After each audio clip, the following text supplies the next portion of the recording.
Bonjour et bienvenue sur la chaîne YouTube Euromakers. Dans cette vidéo, on va voir comment paramétrer un usinage très simple, l'usinage de deux perçages épaulés dans ce panneau. Donc, il s'agit d'un projet de fabrication d'un rangement d'outils et d'accessoires pour la CNC Eurois 3X. Et la première étape est d'abord de réaliser ces perçages, car ils vont permettre, ils sont traversants, ils vont permettre de visser directement le panneau à la dalle de ma CNC, euh, c'est-à-dire de me passer du besoin d'avoir des vallées de serrage qui empiéteraient forcément sur le panneau. Comme là, on a une densité d'usinage assez importante, ça limite donc les risques de collision de la fraise avec un dévalet de serrage.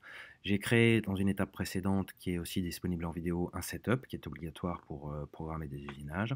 Et maintenant, donc on va programmer plusieurs usinages à la suite. D'abord, les perçages pour la fixation. Ensuite, on profitera du fait qu'on a une petite fraise montée pour percer et usiner toutes les poches destinées à recevoir les fraises.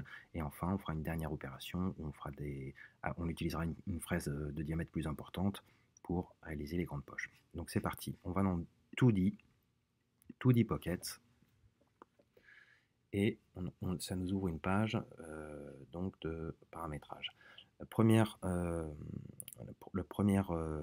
onglet, on nous demande de choisir l'outil. Donc je vais cliquer sur Select. Et comme j'ai déjà un certain nombre d'outils paramétrés dans ma librairie, je vais sélectionner ici une fraise de diamètre 3,175 mm, une fraise 2 dents droites, avec ses paramètres pour le MDF. Voilà. Ensuite, l'onglet Géométrie. Donc ici, dans Géométrie, je vais aller sélectionner,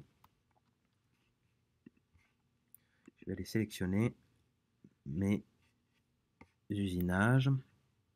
Donc il faut bien, voilà, avoir en surveillance la surface, enfin la face qu'on veut usiner. Donc là, je peux cliquer. Alors ça peut prendre un peu de temps, parce que parfois c'est un peu lent, notamment du fait que Fusion 360 soit une solution hébergée, donc en cloud. Il faut prendre patience. Donc on fait bien attention à sélectionner la face que l'on veut usiner. Donc là, j'ai déjà cliqué sur les deux faces, on va dire, de l'épaulement, enfin, pour recevoir la tête de la vis. Voilà. Et ensuite, je veux donc traverser et aller de l'autre côté. Je vais donc aller sur le dos de mon usinage et je vais sélectionner le perçage débouchant. Alors il faut avoir vraiment le cercle, parfois un peu délicat.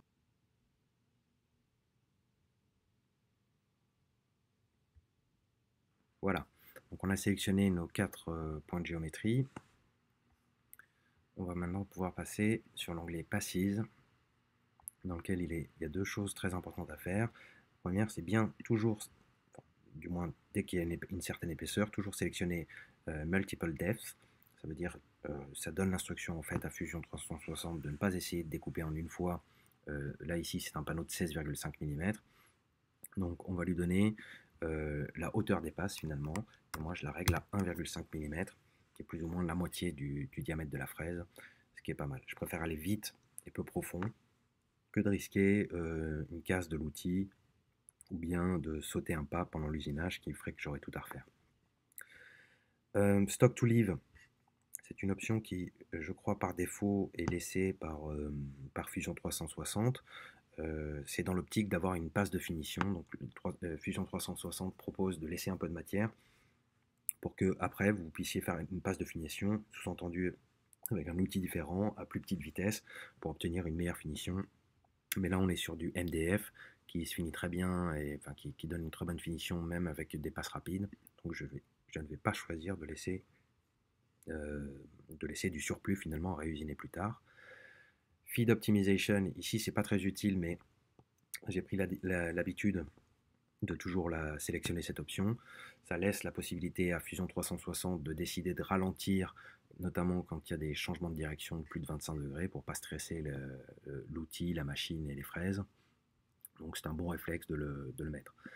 Ensuite, dans l'onglet Linking, il y a plusieurs options ici aussi qui sont importantes. La première, c'est Keep Tool Down. qui permet de laisser l'outil baisser entre deux passes. Donc ça vous fait gagner pas mal de temps.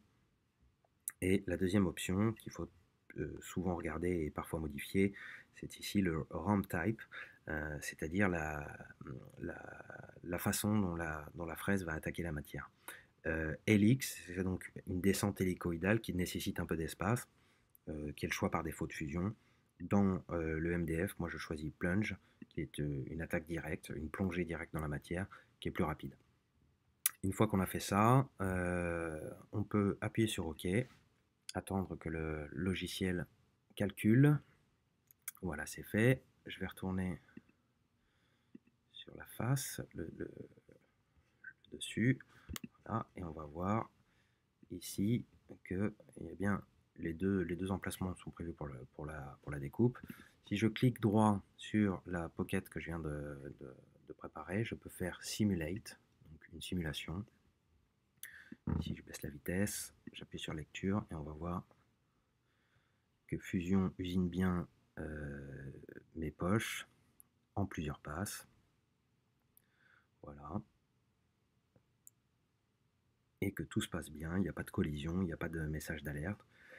Donc, je peux considérer que j'ai bien programmé ma découpe.